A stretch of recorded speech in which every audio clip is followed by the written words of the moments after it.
Hi everyone, here we've got Xiaomi Mi 11i and let me share with you how to show battery percentage on the status bar on this device.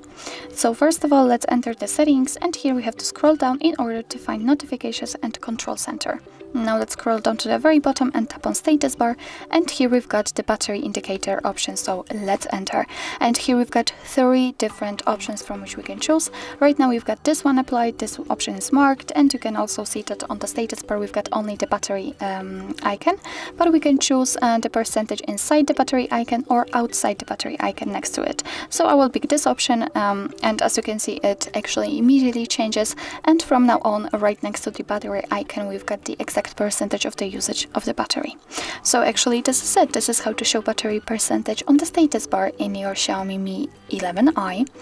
Thank you so much for watching. I hope that this video was helpful, and if it was, please hit the subscribe button and leave the thumbs up.